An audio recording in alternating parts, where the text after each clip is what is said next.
Good morning मेरे प्यारे बच्चों। आज हम लोग पहुंच गए हैं निर्देशांक ज्यामिति पढ़ रहे थे हम लोग। निर्देशांक ज्यामिति में हम लोग 7.1 के 5 क्वेश्चनों को हल कर लेते। आज हम लोग 5 क्वेश्चन के आगे कुछ क्वेश्चन को हल करते हैं, तो हमारे साथ आप वीडियो के लास्ट तक बने रहिए। वीडियो को बिना स्किप किए हुए आप पूरा वीडियो देखो। आप लोग पूरा वीडियो देखते नहीं हो, ठीक है। देखो बाबू, आपका ही लाभ होगा, ना कि इसमें मेरा कोई लाभ होगा। तो इसलिए कह रहा हूं कि आप लोग ये वीडियो के अंत तक पूरा वीडियो देखो, तब आपको ये पता चलेगा हाँ मैंने सीखा क्या। ओके, तो देखो इसमें कह रहा है कि निम्नलिखित बिंदु द्वारा बनने वाले चतुर्भुज का प्रकार यदि कोई है तो बताइए तथा अपने उत्तर के लिए कारण भी दीजिए। तो जैसे पहला दिया है, तो पहला सवाल इसका दिया है बाबू, ठीक है। किताब तो होगा ही आपके पास, कोई दिक्कत नहीं। इसमें देखो देखते हैं पहला सवाल क्या दिया है, -1 कामा -2, अर्थात हम 1 की वैल्यू इसे मान लेते हैं। हम लिख देते हैं कि a बराबर दिया है -1 कामा -2, b बराबर दिया है आपको, ध्यान से देखना, 1 कामा 0, और c बराबर दिया है बाबू -1 कामा 2, और d बराबर दिया है -3 कामा 0, ठीक, -3। तो यहां से हमें निकालना है कि कौन सा चतुर्भुज बनेगा यदि इन बिंदुओं से मिलकर के बनाया जाए। तो मेरे प्यारे बच्चों, आप एक चीज ध्यान देना कि क्या होते हैं, हम चारों भुजाओं को ज्ञात कर लेते हैं और विकर्णों को ज्ञात कर लेते हैं। देखो जब चारों भुजाएं हमें पता चल जाएगी तो आराम से हम लोग बता सकते हैं कि कौन सा चतुर्भुज है, ठीक है। क्योंकि हम लोग प्रोबेबिलिटी तो जानते ही हैं कि हर चतुर्भुज की कौन सी प्रोबेबिलिटी होगी, ठीक। तो इस प्रकार से हम लोग बता सकते हैं। तो हम लोग देखते हैं सवाल नंबर इसमें, तो हम AB के बीच की दूरी निकाल लो ना बाबू, इस रेखा की। तो AB इक्वल टू क्या हो जाएगा, √ x2 - x1 का whole square plus y2 - y1 का होल स्क्वायर। अच्छा, अब देखो AB की जो वैल्यू आपके आएगी निकल के बाबू मेरे, वो क्या निकल के आ रही है, ध्यान से देखना। x2 AB तो यही है, तो x2 क्या है आपका 1 है भैया, ये वाला x2 ये वाला 1 रहेगा, तो आपका x2 कितना है 1 है, माइनस x1 कितना है 1, तो ये माइनस और ये माइनस मिलके प्लस 1 हो गया, और का होल स्क्वायर प्लस। अब बताओ y2 कितना है, अब बोलोगे y2 ये आपका 0 है, और y1 कितना है -2 का होल स्क्वायर। तो AB बराबर क्या मिल जा रहा है आपको, 1 1 2 और 2 का स्क्वायर बाबू 4 होता है, प्लस -2 का स्क्वायर क्या होता है +4 होता है। तो AB इक्वल टू क्या आ जाएगा आपका √8 आ जाएगा। कितना आ जाएगा बाबू, √8 आ जाएगा ना। इसके बाद देखो, क्योंकि आपने बहुत बार बताया कि -2 के वर्ग का मतलब होता है -2 का 2 बार गुणा। तो अगर आप इसका 2 बार गुणा करोगे तो माइनस से माइनस कैंसिल, 2 × 4 ही तो आएगा, इसलिए हम माइनस के साथ इसको नहीं लिखे हैं, ठीक। तो यहां से आपको इसकी वैल्यू मिल गई, AB की वैल्यू √8। अब देखो AB की भुजा मिल गया, अब BC ज्ञात कर लेते हैं। तो BC इक्वल टू क्या हो जाएगा, ध्यान से देखना, वही फार्मूला कि x2 - x1 का whole square plus y2 - y1 का होल स्क्वायर। तो देखो इसके लिए x2 ये होगा, किसी को मान लो x1 x2 कोई दिक्कत नहीं है, बट एक सीरियल से चलते हैं, इसको x2 मानो इसको x1 मानो, ठीक है। क्योंकि जब AB था तो B वाले को x2, अब BC है तो बड़ा कौन C वाला, C वाले का x2 CD होगा तो इसको x2 मानना, ठीक है। तो देखो इधर से, तो यहां से जो BC की वैल्यू निकल के आएगी वो क्या आएगा, x2 आपको यहां से मिलेगा 2 और x1 यहां से मिलेगा 1 बाबू, ये 2 हो गया, सॉरी x2 मिला आपको -1, क्योंकि x2 ये होगा y2 ये होगा, ये हो जाएगा -1 और ये -1, क्योंकि यहाँ पे माइनस लगा हुआ है फॉर्मूला में, -1 का होल स्क्वायर प्लस y2 देखते हैं क्या 2 है, और ये -0 का होल स्क्वायर, ठीक। तो BC बराबर क्या हो जाएगा मेरे भैया, ये आपको माइनस 2 का स्क्वायर हो जाएगा और ये प्लस 2 का स्क्वायर। तो अब बताओ क्या होगा, खुद ही बताओ। माइनस 2 का स्क्वायर 4 होता है और ये तो 4 है ही है। तो BC बराबर क्या आपको मिल जाएगा, अंडर रूट 8 मिल जाएगा ना। अर्थात हमें AB की वैल्यू अंडर रूट 8, BC की वैल्यू अंडर रूट 8 मिल गया। अब हम लोग ज्ञात कर लेते हैं CD की वैल्यू। तो CD इक्वल टू क्या हो जाएगा, वही चीज x2 माइनस x1 का whole square plus y2 minus y1 का होल स्क्वायर। तो मेरे प्यारे बच्चों आप लोग ये बताओ, अब इसके लिए x2 क्या होगा, ये होगा ना -3 या x1 हो जाएगा। तो CD इक्वल टू जानते हो क्या आएगा, x2 आपको -3 हो गया और ये हो जाएगा माइनस और ये माइनस मिलके क्या हो जाएगा, वो प्लस हो जाएगा। ध्यान से देखना, यहाँ पे माइनस है और x1 भी माइनस है, तो दोनों माइनस मिलके क्या हो जाएंगे, प्लस हो जाएंगे। स्क्वायर प्लस y2 देखो 0 है और माइनस लगाओ और यहाँ पे y1 2 है। तो ये बताओ ये CD इक्वल टू आपको मिल जाएगा 3 में से के तो -2 का वर्ग हो जाएगा ये और प्लस ये भी -2 का वर्ग। अब बताओ CD इक्वल टू -2 का वर्ग का मतलब 4 और भी -2 का वर्ग का मतलब 4। तो CD इक्वल टू क्या मिल जाएगा, अंडर रूट 8 मिल जाएगा। तो यहां से भी आपको अंडर रूट मिल गया। अब मेरे पास बचा है AD भुजा, तो AD को निकाल लो। तो AD इक्वल टू क्या हो जाएगा, प्लस आप लोग नोट्स बना लेना बाबू, अगर नहीं समझ में आए ना तो कमेंट में भी बताया करो। और दूसरा कंडीशन, आप वीडियो को रिवर्स करके पुनः देख लिया करो। मैं उम्मीद करता हूं कि आपको कोई भी समस्या नहीं होगी समझने में, आपको बेशक पूरा समझ में आ जाएगा। अब देखो AD के लिए बताओ x क्या होगा, ये -3 है तो आप लिखोगे अंडर रूट में -3 हो गया।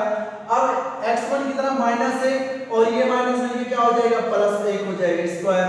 फिर क्या है, आप प्लस लगाओगे, y2 0 है, y1 कितना है -2 है और ये माइनस प्लस 2 का स्क्वायर। देखो AD का मतलब A और D है ना, जिस भुजा में चलेंगे उसी भुजा को लेंगे, ठीक है, जो निर्देशांक उसके हैं। तो AD इक्वल टू क्या हो जाएगा, 3 में से ये -2 और -2 का स्क्वायर 4 हो जाएगा और प्लस ये भी 2 का स्क्वायर 4, ठीक। तो आपको AD इक्वल टू मिल जाएगा अंडर रूट 8। अब देखो इतना तो मुझे मिल गया बाबू, ठीक। तो सभी भुजाएं मिल गई आपको, कोई दिक्कत नहीं है। बट आप तो ये कह सकते हो यहाँ से कि जो दिया गया है उसकी जो है सभी भुजाएं बराबर है, लेकिन सभी भुजाएं बराबर है इसका मतलब चतुर्भुज की आप नहीं बता सकते कि कौन सा चतुर्भुज होगा, क्योंकि क्या होते हैं समचतुर्भुज के भी चारों भुजाएं समान होते हैं और वर्ग के भी चारों भुजाएं समान होते हैं, बट दोनों में अंतर होता है। मान लो ये वर्ग ये है आपका और समचतुर्भुज ऐसे भी होता है, इसकी भी चारों भुजाएं समान है पर ये वर्ग है नहीं है ना बाबू, वर्ग में चारों कोण क्या होते हैं 90 होते हैं। तो इसको कहने के लिए क्या होते हैं, जो वर्ग के होते हैं वो दोनों विकर्ण सेम होते हैं। यदि ऐसा आ जाता है तो ये वर्ग होता है, नहीं फिर और कोई चतुर्भुज होगा। तो इतना हम मिटा दे रहे हैं, रफ कर दे रहे हैं, आप लोग स्क्रीनशॉट इसका ले लीजिए, फिर हम आगे चलते हैं। ओके,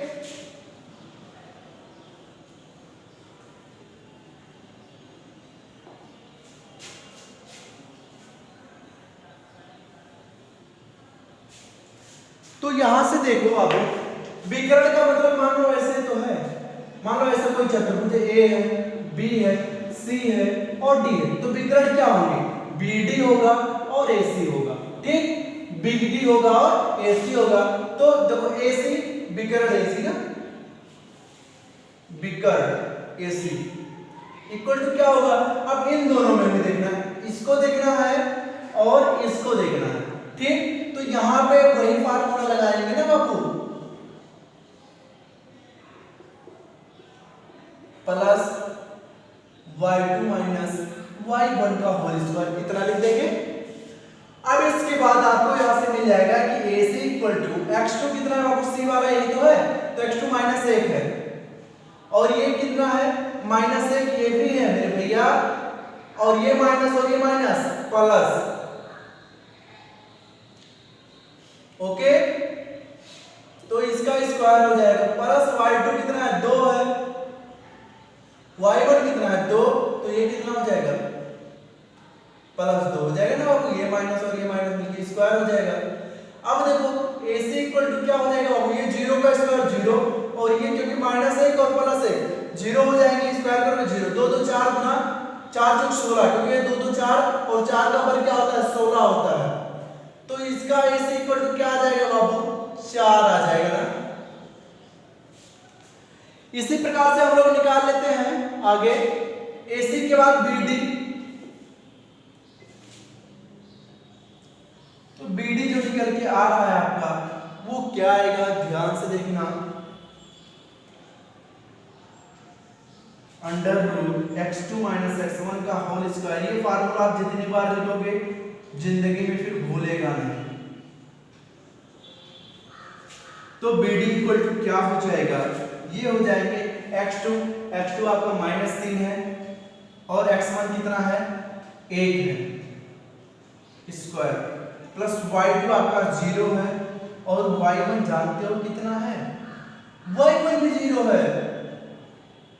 तो देखो ये BD हो जाएगा माइनस 3 माइनस 1 माइनस 4 का वर्ग और प्लस 0 का वर्ग, तो 0 का वर्ग 0 होता है ना बाबू, तो BD इक्वल टू हो जाएगा 16 अंडर रूट में। ओके, तो यहां से भी मिल जाएगा BD बराबर 4। तो यहां से आप कह सकते हो यहां AB बराबर BC बराबर CD बराबर AD तथा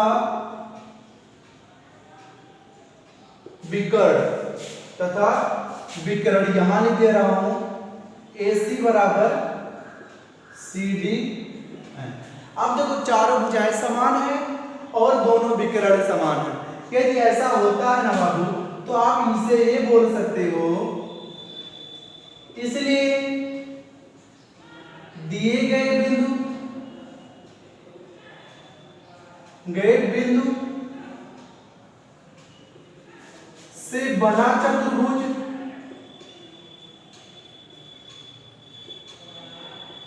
एक वर्ग है। क्या है बाबू, वर्ग है। वर्ग की यही खासियत होती है कि यदि चारों भुजाएं समान हैं और यदि दोनों विकर्ण भी उसके समान हो जा रहे हैं तो क्या हो जाता है, वो एक वर्ग हो जाता है। ठीक है, तो आपका ये क्वेश्चन समाप्त हुआ। ठीक, आप लोग इसका स्क्रीनशॉट ले लीजिए। अब हम लोग देखते हैं इसी का क्वेश्चन नंबर 2। ठीक है, जो हम लोग पढ़ रहे थे वो क्वेश्चन नंबर 6 का क्वेश्चन नंबर 1 हम लोग पढ़ चुके हैं। अब क्वेश्चन नंबर 6 का हम लोग क्या पढ़ रहे हैं, क्वेश्चन नंबर 2 पढ़ रहे हैं। ओके, अब देखो यहाँ से सेम कंडीशन वही होगा मेरे प्यारे बच्चों। ठीक, बस आप लोग आप देखो, यदि आप पहला क्वेश्चन आप लोगों को समझ में आया हो तो आप लोग क्या करो, वीडियो को लाइक व शेयर जरूर कर दो। देखो लाइक करने से क्या होता है, हमें मोटिवेट मिलता है कि हमारे इतने बच्चे पढ़ रहे हैं, हमारा और पढ़ाने में मन लगता है। ठीक है, तो हमें उससे मोटिवेशन मिलता है, तो इसलिए आप लोग लाइक तो जरूर कर दिया करो। बाकी आगे देखते हैं क्वेश्चन।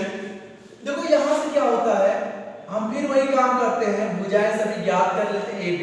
अब AB मुझे ज्ञात करना है ना बाबू, तो फिर से देखो बढ़िया से आपका रिवाइज हो जाएगा। ठीक, प्लस y2 माइनस y वर्ग का होल स्क्वायर। ओके, अब देखो क्या करना है, इतना हो गया। अब यहां से x2 आपका क्या होगा, 3 होगा,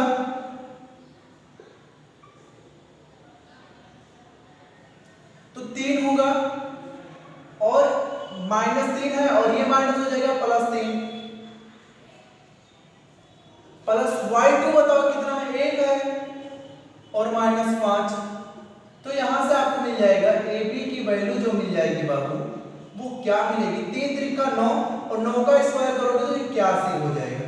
थोड़ा सा 60 बाबू, 3 और 3 सॉरी गलती हो गई भैया, 3 और 3 6 होता है और 6 का इसे कर लो स्क्वायर प्लस -5 से 1 जाएगा तो -4 का स्क्वायर ये होगा, तो 36 और प्लस 16, तो AB बराबर यहां से मिल जाएगा बाबू 36 और 16 को हम लोग देंगे जोड़। ठीक, तो हो जाएगा 6 6 12, 3 1 4 और 4 1 5, तो 36 16 हो जाएगा अंडर रूट 52। अब इसे लिख सकते हो ए बी बराबर 2 रूट 13 भैया, क्योंकि इसे लिख सकते हो ना 52 को 13 गुणे 4 और 4 का वर्गमूल 2 होता है, इसलिए हमने बाहर निकाल दिया। इतना लिख सकते हो, आप यहीं पर भी छोड़ सकते थे, कोई दिक्कत नहीं होती है। ठीक है, अब हम लोग निकाल लेते हैं ए बी हो गया। अब इसके बाद हम लोग निकाल लेते हैं बी सी। अब बी सी अगर निकालना हमें तो क्या होगा, देखो BC कैसे निकालेंगे, ये भी फार्मूला वही रहेगा कि x2 - x1 का whole square plus y2 - y1 का होल स्क्वायर। तो यहां से देखो BC क्या हो जाएगा, ये दोनों अर्थात 0 और -3, तो ये आपका हो जाएगा भैया 0 - 3 का होल स्क्वायर और प्लस y2 कितना है 3 है, y1 कितना 1 है, तो 3 - 1 का होल स्क्वायर हो जाएगा। तो यहां से आपको निकल के आएगा भैया -3 का स्क्वायर करोगे तो 9 निकल के आएगा प्लस, ओके। इसके बाद यदि आप चाहो तो 3 में से 1 जाएगा, बचेगा 2 और 2 का स्क्वायर करोगे तो 4 बचेगा, 4 हो जाएगा और ये हो जाएगा अंडर रूट 13। देखो बाबू यहाँ क्या था, 3 3 का हमने 9 कर दिया, क्योंकि x2 कितना है 0 है और x1 कितना है 3, तो -3 - 3 का स्क्वायर 9, और ये आपका y2 कितना है 3 है और y1 कितना 1 है, तो माइनस तो लगता ही है, तो ये अंडर रूट 13 आ गया। बट ये क्या था 2 रूट 13 है, यहाँ पे ये इन दोनों में बहुत फर्क है। ठीक है, तो इस प्रकार से इतना हम लोग समझिए। अब हम लोग निकाल लेते ए बी हो गया, बी सी हो गया, अब निकालते हैं हम लोग सी डी। तो सी डी जो होगा आपका वही फार्मूला सब में लगेगा ना बाबू,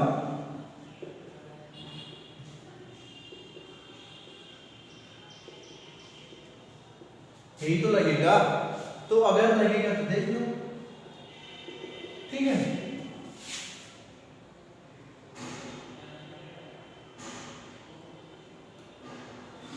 तो यहां से x2 आप देखो CD में क्या होगा, x2 आपका -1 होगा और x1 कितना होगा 0 होगा का होल स्क्वायर, y2 जो निकलेगा आपका वो 4 होगा, वो भी -4, y1 कितना होगा -3 होगा।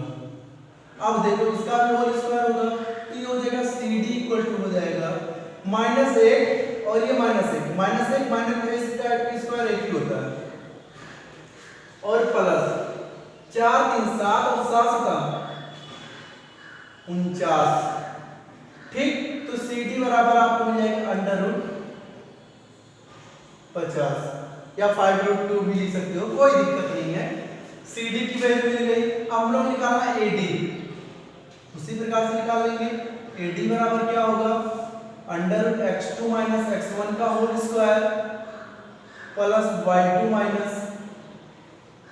y1 का होल स्क्वायर, इस प्रकार से निकाल लेंगे इसको भी।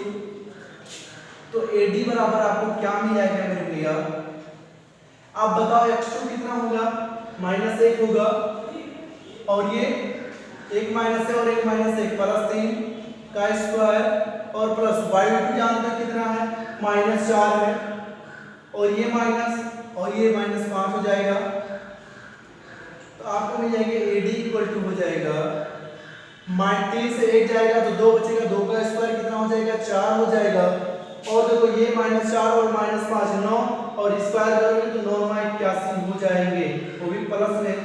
ठीक, तो 81 4 होता है 85। यहाँ से आपको एक चीज समझ में आ रहा होगा बाबू, ये किसी जो चारों भुजाएं हैं, ये चारों भुजाएं क्या है समान नहीं है, सभी क्या है अलग अलग हैं, चारों भुजाएं सॉरी, ठीक है, चारों भुजाएं क्या हैं अलग अलग हैं। तो इस तरह आप यहाँ से कह सकते हो। देखो अभी आप विकर्ण भी निकाल सकते हो, यदि आप नहीं निकालना चाहते विकर्ण तब भी कोई दिक्कत नहीं है, क्योंकि ऐसा कोई चतुर्भुज नहीं होता, लगभग होते हैं, ठीक है, बट इसमें क्या होता है विकर्ण भी आप निकाल सकते हो। नहीं आप कह सकते हो कि A B not equal to BC, not equal to CD, not equal to AD। इसलिए दिया गया चतुर्भुज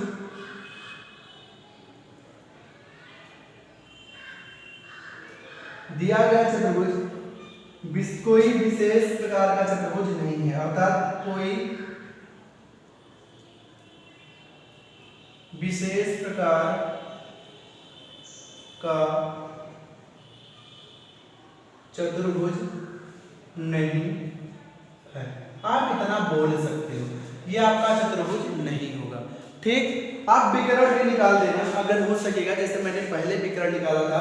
अब विकर्ण निकालने के लिए आप क्या करते, AC करते और BD करते, इसी प्रकार से आप निकाल के तब फिर लिख देना। अगर हो सकेगा, इतनी मेहनत कर सकते हो तो ये भी कर देना। ठीक, कोई दिक्कत नहीं होगी आपको। ओके, तो इतना आप लोग कर लेना। 2 क्वेश्चन आपके पूरे हो गए। तीसरा आपको होमवर्क दे रहा हूँ, जो आपका इसका तीसरा क्वेश्चन है, आप लोगों के लिए होमवर्क के रूप में है। यदि आपको नहीं आएगा तो मैं उस क्वेश्चन को इंक्लूड कर दूंगा अगले पार्ट में से। ठीक है, तो आप लोग यहाँ तक पढ़ो, बाकी अगला क्वेश्चन आपको अगले पार्ट में मिलेगा। उसके पहले आप लोग यदि कमेंट में आंसर बता दोगे तो बहुत अच्छी बात होगी, आप लोग समझदार हो। ठीक, बस आज के लिए इतना ही। आप लोग बने रहे अभी तक मेरे साथ, इसके लिए आप सभी को धन्यवाद।